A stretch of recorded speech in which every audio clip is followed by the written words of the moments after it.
Welcome again, class, to our revision class.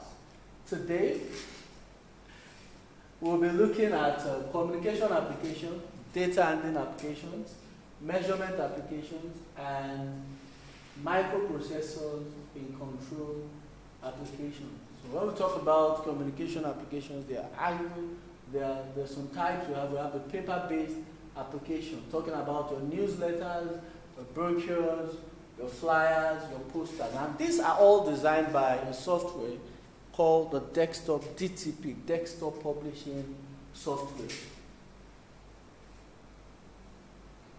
We also have computer-based communication. And when we talk about computer-based communication, we're talking about things like your website that gives information about what you're doing, multimedia presentations, and then we also have the mobile-based communication. We're talking about phone calls, text messages, accessing the internet through your smartphones. And you know what advantages this has and all the disadvantages, so check for that when you go through it. Okay. We're also looking at data handling applications. Why do we need to have data handling applications? Well, so that data can be updated. It helps our data to be updated, organized, and sorted and saved in different ways. Also, data can be displayed or printed in different formats. Also, data can be backed up or moved using storage media. And we also have huge storage space, so we don't have to fill up cabinets with papers. Right?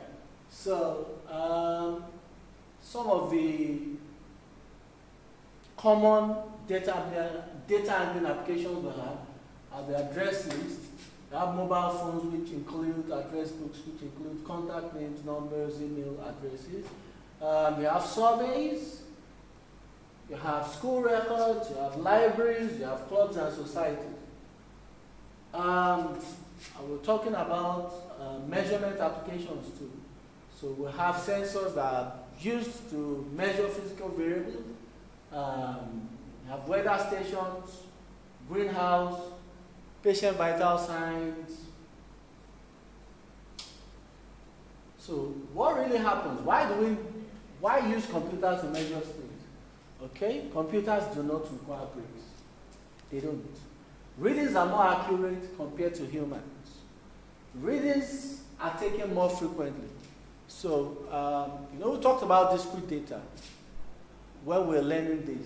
So data can actually be taken at 1 nanosecond. At this nanosecond, this was the data. Okay? Data can be analyzed and compared with existing data. Automatic graphs can be created. So as the data is being measured, graphs can be created automatically. And that's very useful, talking about measuring the patient's vital key signs, because the nurses have been trained to actually know what those graphs mean. So when it's dropping below some level, they know what to do. Sensors can work in extreme conditions that may be dangerous to humans. People can complete other tasks while the systems do the work automatically, so they don't have to be there. They can be more productive. And if human intervention is required, then the signal can be sent through the buzzer. So those are some of the major advantages of using sensors to measure rather than human. Now, talking about microprocessors, it's used to control things. So this goes beyond just measuring, but based on the measurement that comes in, the microprocessor is now able to do some things to control that situation.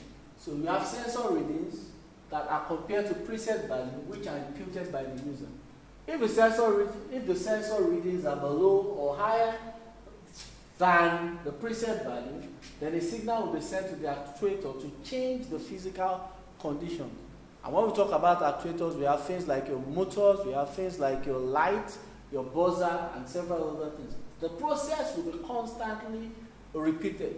So it's just there, 24 hours, controlling the situation. And we have the greenhouse, the patient vital signs. You can read more about this. Also, we have the greenhouse temperature example. So in all, I would like you to, this will actually take a great deal of remembering, because you still need to go through tons of materials. Although I've actually just quickly touched on it, you still need to go through it in detail. And once you're through with that, then you can do the questions that have been attached to you. If you have any problems when you're using the Google Classroom, don't hesitate to let me know about it. Thank you.